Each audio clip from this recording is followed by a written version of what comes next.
Bom dia, Pai do Senhor. Quem vos fala é a missionária Nadir Albano. Hoje é dia 27 de maio de 2024. Estamos começando mais um momento João 3,30, que ele cresça, que eu diminua. Como de costume, vamos estar orando e logo em seguida vamos estar passando para a palavra do Senhor. Amém? Meu Deus e meu Pai, em nome de Jesus, nessa hora na tua presença santa, pedindo perdão pelas minhas falhas e pelos meus pecados que são em número. Senhor, apresenta o meu lar, a família, o ministério, o chamado, tudo que o Senhor tem confiado na minha pessoa. Apresenta também, Pai, a vida, Pai, do meu esposo, sustenta ele, restaura, fortalece, dê saúde para ele, abre as portas para ele, Pai, e capacita ele cada dia mais, tanto ministerialmente, espiritualmente, fisicamente, todas as áreas, Pai. Deus, eu te peço também, visita os meus filhos, Pai, visita também, Pai, o ministério, tudo que o Senhor tem confiado na minha pessoa. Presente também, Pai, a vida daquele irmão, daquela irmã que vai estar do outro lado ouvindo essa palavra, que você possa sair de encontro, abençoando, guardando, livrando, curando, libertando, abrindo as portas. Visita ali, Pai, o pessoal no Rio Grande do Sul que sofreu essa catástrofe, Pai, que está passando por um momento de isolação. Visita aquele pai de família que está desempregado, aquela mãe de família, aquela família que tem alguém enfermo, aquela família que está enlutada. São tantas necessidades, Senhor, Senhor, que Ele conhece todas. Visita os três poderes, executivo, legislativo do nosso país, é o que eu te peço nessa hora, em nome do Pai, do Filho e do Espírito Santo de Deus, amém? A gente está na maratona de Tessalonicenses, né? A gente leu 1, 2, 3, hoje a gente vai estar lendo 4, amanhã vamos terminando o livro de 1 Tessalonicenses, lendo 5, e depois a gente entra em 2 Tessalonicenses, tá bom? É um livro muito importante, que nos ensina a esperar, né? A ter certeza que o Senhor virá nos buscar. A gente leu 4 hoje, que diz assim, vivendo para agradar a Deus. Quanto a mais, irmãos, já os instruímos acerca de como viver, a fim de agradar a Deus, e de fato assim, vocês estão procedendo. Agora lhe pedimos e exortamos no Senhor Jesus que cresçam nisso cada vez mais, pois vocês conhecem os mandamentos que lhe demos pela autoridade do Senhor Jesus.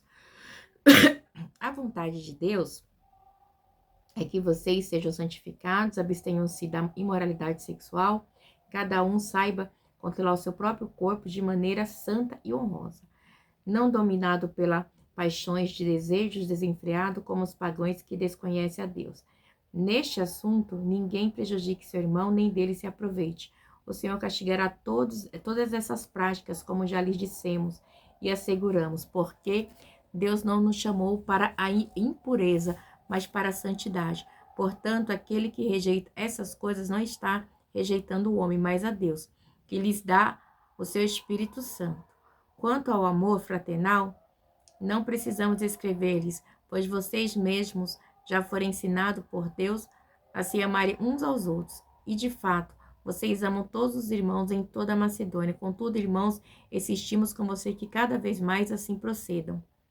Esforce-se para ter uma vida tranquila, cuidar dos seus próprios negócios e trabalhar com as próprias mãos, como nós os instruímos, a fim de que ande decentemente nos olhos dos que são de fora e não dependam de ninguém.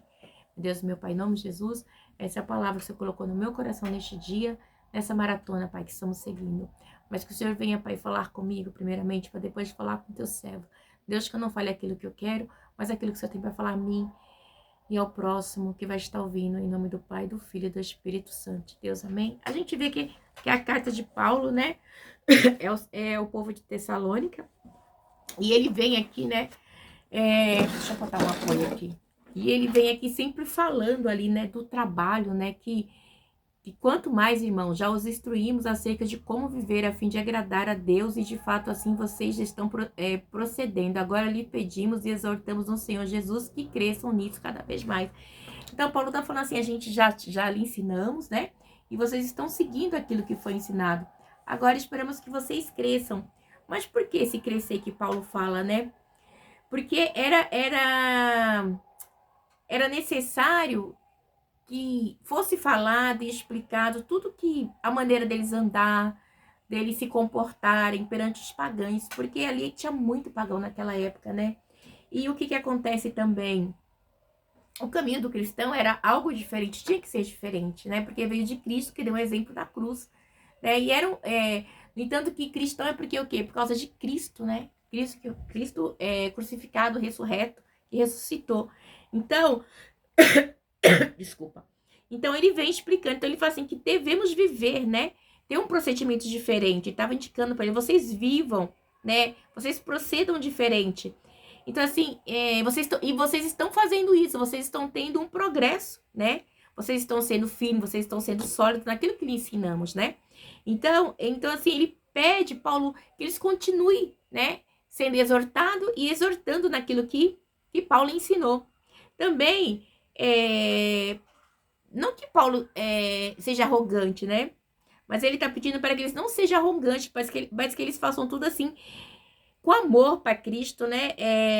Com autoridade no Senhor e ter a mente de Cristo. E às vezes, por você querer fazer as coisas de Cristo, parece que você é arrogante, né?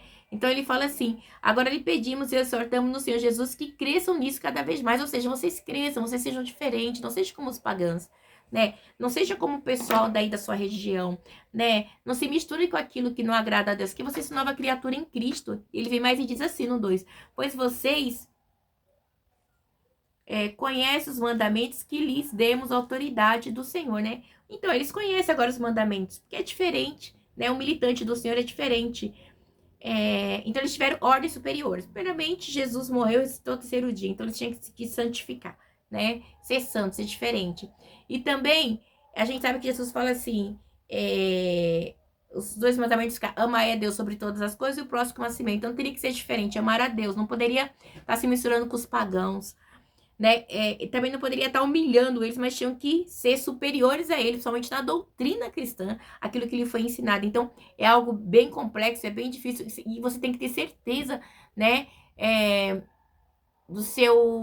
Da sua conversão, né? Porque você vai ter que lidar com as situações e afrontas, e muitas vezes querem nos tirar o foco, né? Põe até em dúvida, às vezes, a nossa fé, né? Mas ele diz assim, a vontade de Deus é que vocês sejam santificados, abstenham-se da imoralidade sexual. Tá no 4 agora. Cada um saiba controlar o seu próprio corpo de maneira santa e honrosa. Por quê? Santificar. Por que santificar? Porque Cristo é santo, né? E santo não é a imagem, já vamos falar desse dia. Santo é você se santificar, é se você abster daquilo que a carne agrada, né? Mas que não agrada a Deus. Então você vai ter que santificar, matando a carne para glorificar o Espírito, né? E assim, e é algo que a gente tem como cristão, é uma mudança, assim, de militância mesmo. Vamos militar. Vamos militar a causa aí, porque para servir Cristo, a guerra é travada. Então ele vem explicando, né? Porque a imoralidade sexual naquele século, naquela época ali, era algo muito normal. Antes de Cristo já tinha muito esses padrões, né? Esses padrões morais desturpado, né? Totalmente errado, né? Era pessoas assim baixas, era muitas coisas que aconteciam, né? A gente vê, a gente pode tirar por Herodes ali, né? Que Salomé, que a sua filha pede a cabeça, né? De João Batista ali, numa dança sensual ali, né? Onde a orgia era algo normal, né? Então, e a castidade era considerada assim como uma restrição que não era tão levada a sério, sabe? Mas Paulo, ele vem ensinando, né? Que não devemos comprometer, né, os padrões de Deus, aquilo que Deus pede de mim e de você, né? As advertências de Deus eram necessárias para que os cristãos, para que nós nos tornemos imunes, né, às tentações, porque nós somos tentados em todo o tempo, mas a prática, ela é cruel, né? Então, por que os pagãos, né? Porque os cristãos têm que ser diferentes. Nós temos essa obrigação, né? Porque diz assim no 5, não dominado pelas paixões de desejos, né? Desenfreados, como os pagãos que desconhecem a Deus. Neste assunto, ninguém prejudique seu irmão, nem dele se aproveite. O Senhor castigará todas essas práticas, como já lhe dissemos e asseguramos. Então, eram as práticas comuns, né? E era tudo normal, era algo normal. Então, assim, muitos prejudicavam seu irmão com adultério, né, com a imoralidade, não estava nem... A partir do momento que você tem uma... Eu cometo o adultério, quem vai estar mais sofrendo é o meu esposo, né?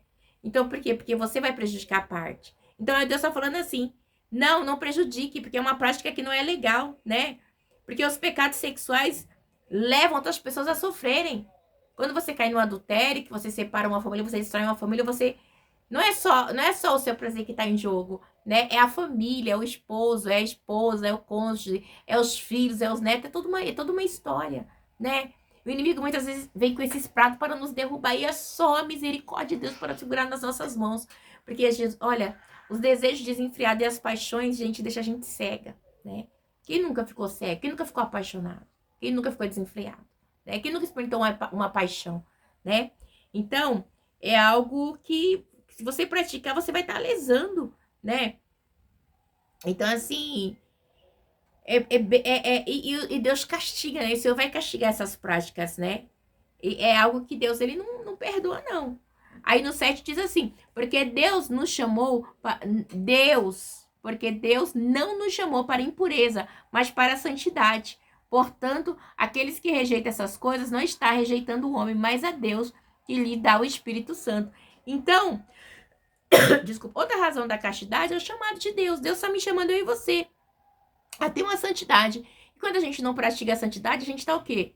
Desonrando, né? A gente está rejeitando o Espírito Santo de Deus, que é Ele que nos consola, é Ele que nos fortalece, né? É a nossa setinha ali do que está certo, do que está errado. E não é fácil, né? Porque Deus, ele nos deu o Espírito Santo, né? Para nos ajudar, né? Para nos ajudar, Senhor Deus, estou sendo tentado, me ajuda na carne. Porque o pecado sexual é algo contra Deus e contra o Espírito Santo, né? Por isso que Deus, ele pede santificação. Ele não santificar somente no adultério, né? Na fornicação, tudo isso. Então, a gente tem que ser santo, porque o nosso Deus é santo, Jesus foi santo, né? E viver numa imoralidade sexual é rejeitar a Deus totalmente. Principalmente no que diz respeito ao Espírito Santo de Deus, né? Ah, não, eu vou adulterar, eu vou fazer isso. Gente, já conheci pastores que adulteravam na cara dura, depois estava pregando. E eu fico olhando assim e falo, Senhor, mas a palavra acabou de dizer aqui, né? Que Deus que vai castigar, então, é Ele Deus, né? Mas nenhum de nós estamos isentos de cair no adultério. É que não tá a igreja.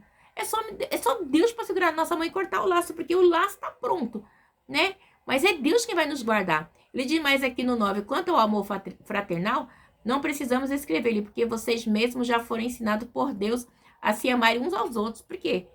A gente acabou de falar sobre os mandamentos, né? Qual é? O primeiro mandamento é amar a Deus sobre todas as coisas e o nosso próximo a nós mesmos. No 10 diz assim, e de fato, vocês amam todos os irmãos em toda a Macedônia. Contudo, irmãos, Paulo falando, contudo, irmãos, insistimos com vocês que cada vez mais assim procedam, né? Então, assim, se você está amando, se vocês estão fazendo a diferença, continue, porque vocês estão no caminho certo. Desculpa, que caiu, virou um negócio aqui.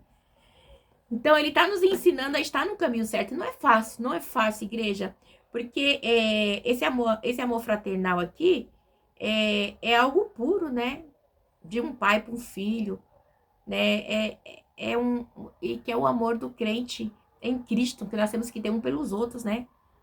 Que é o que Cristo nos ensinou, amar uns aos outros, né? E assim a gente vê também aqui no 11, que diz assim, esforce-se para ter uma vida tranquila, cuidar dos seus próprios negócios e trabalhar com as próprias mãos, como nós os instruímos, a fim de que andem decentemente aos olhos do que são de fora e não dependam de ninguém. Por quê? Porque alguns tessalonicenses, a gente não sabe como, mas provavelmente, né, em razão da ansiedade, estavam se intrometendo na vida de um, de outro, que não era, em assuntos que não era. Então, ele está pedindo para não se intrometer, né?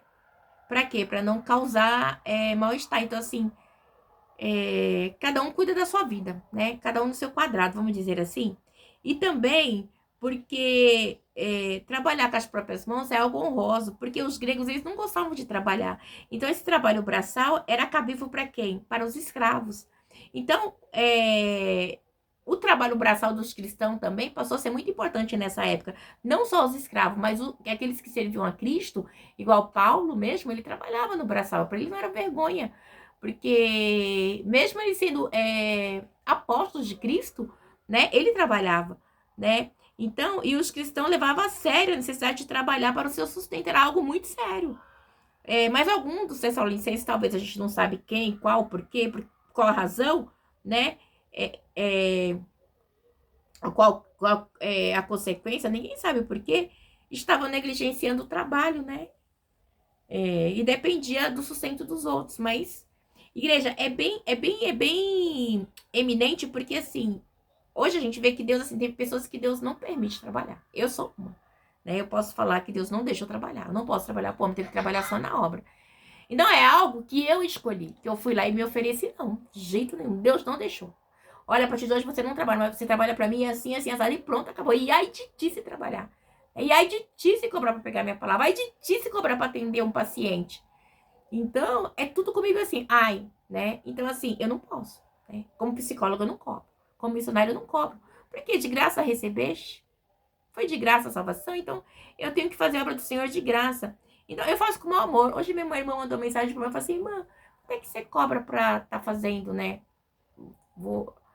Ela me pediu pra tá auxiliando os obreiros, né? Do diaconato da igreja dela. E aí, eu falei assim: não, eu não cobro, irmã. Né? Eu não cobro. É missões, não cobro, né? Então, assim, que Deus tocar no seu coração, você oferta também. É missões, eu não posso cobrar. Deus falou que eu não posso cobrar, então pronto.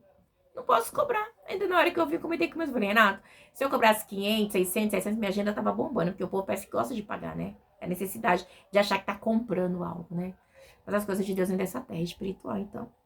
Aí eu falei com Deus ontem, eu não sei se eu comentei numa live, falei, Senhor, a minha agenda tá parada, né? Mas eu não vou me oferecer, porque foi o Senhor que me escolheu, que o Senhor que faz minha agenda, né? Então, assim, se alguém chegar é porque Deus tocou no coração, amém?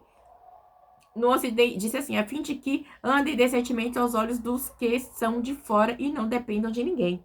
Por quê? Por que não depender de ninguém? Para que não venha ter necessidade de nada.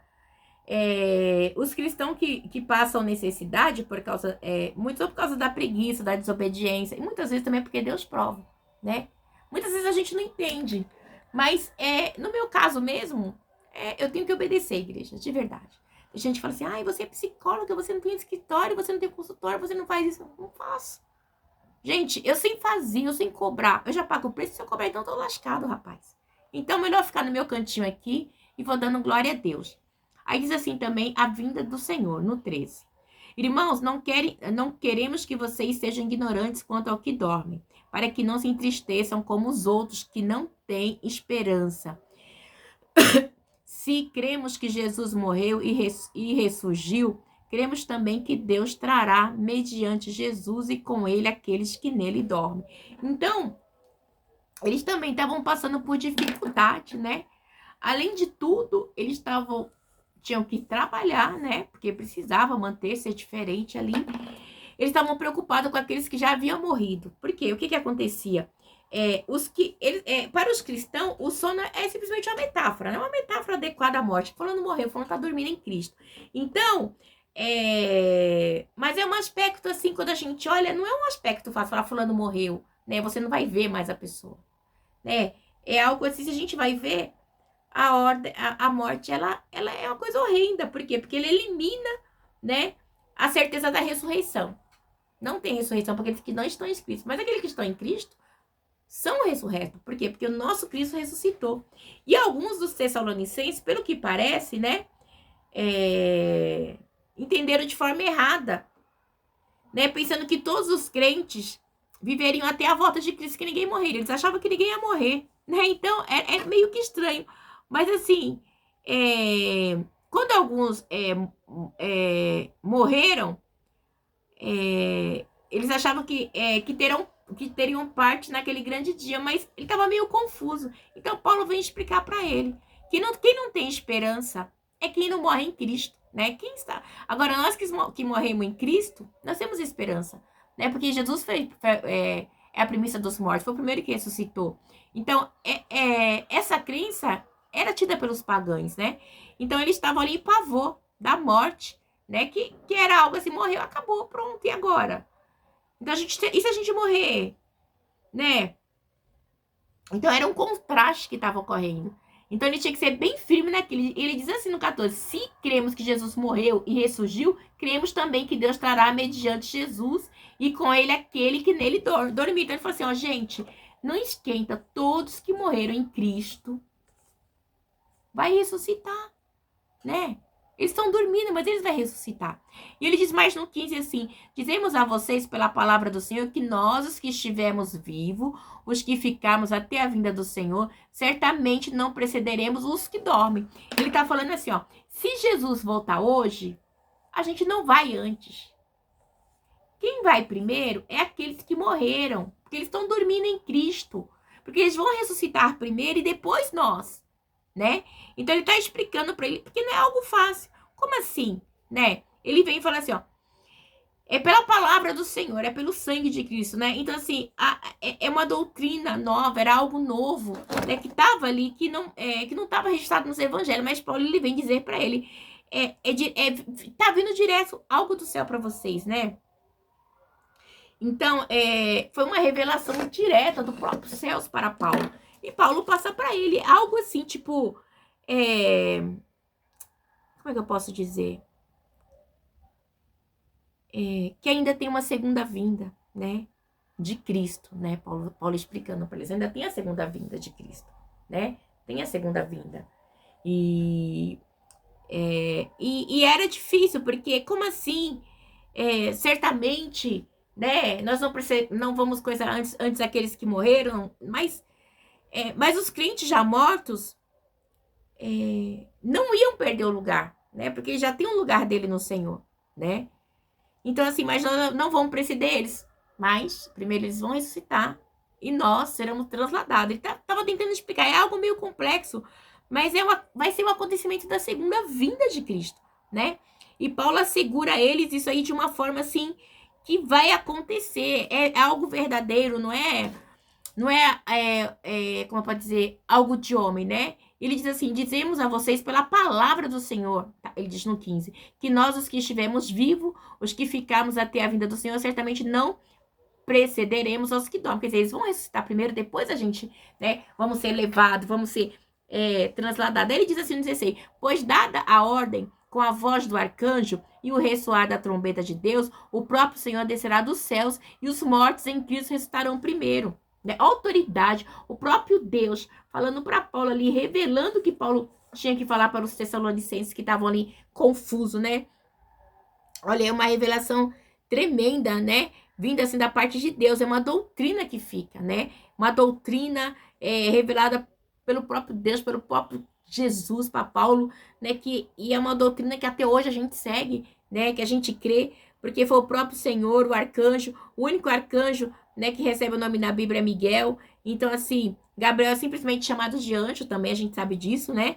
Ressuscitaram primeiro, antes da ascensão dos crentes mencionado no versículo seguinte. Tá é muita coisa, né? Mas a gente sabe que, olha para você ver, vamos ler de novo. Pois dada a ordem com a voz do arcanjo e o ressoar da trombeta de Deus, o próprio Senhor descerá dos céus e os mortos em Cristo ressuscitarão primeiro. Então eles vão ressuscitar primeiro, né? E aí depois ele vem 17 diz assim: depois nós que estamos vivos, né? Que estivermos vivos, seremos arrebatados com ele nas nuvens para o encontro com o Senhor nos ares, e assim estaremos com o Senhor para sempre. Console-se uns aos outros com essa palavra. Então vocês se consolem, porque a gente vai pro ar. Agora você pensa como é que vai ser, igreja. Esse som da trombeta, às vezes eu fico pensando, acho que só vai ouvir o som da trombeta. Eu não sei se todos ouvirão. Provavelmente eu creio que todos, mas só serão arrebatados aquele que está em Cristo, né? Tipo assim, quando ele fala que o ladrão, ele não avisa quando chega, vai ser esse de repente, né? E os que estivermos vivos, né, arrebatados, é algo assim, vai ser algo que vai acontecer no mundo inteiro, o arrebatamento, né? Aqueles que estão em Cristo. Então, Então, assim, eu creio que vai ser algo aberto, vai ser em público mesmo, eu creio, né? E essa alta voz, esses sonidos de trombeta, como o Senhor é a esperança principal dos crentes, é o que? A salvação. A minha esperança tua é a salvação em Cristo, saber que um dia ele vai voltar, né? Por isso que ele diz assim, console-se uns aos outros com essas palavras, console-se uns aos outros. O propósito primordial da Bíblia é nos consolar com Cristo, com o sangue de Cristo. Saber que esse corpo aqui, ó, é só um corpo que leva uma alma, que tem um espírito, que o corpo vai voltar para a terra, né? Porque ele é da terra, pó, vai voltar para o pó, mas que nós temos uma vida eterna com Cristo, né? Então nós temos que proclamar, falar deste amor em tempo e fora de tempo, porque esses acontecimentos futuros ele vai acontecer, porque já está na Bíblia. Não tem igreja, é para todos. Todo mundo que um dia nasceu e morreu vai passar por isso. Ninguém está isento, né? Então por isso nós temos que cuidar, né, da nossa vida para sermos arrebatados com Cristo naquele grande dia, né? Os ares, pensa, é um mistério. Igreja, não dá nem para pensar, só de pensar eu já fico toda eufórica. Vamos continuar amanhã com a segunda parte. Deus abençoe e ficar na paz. Até amanhã.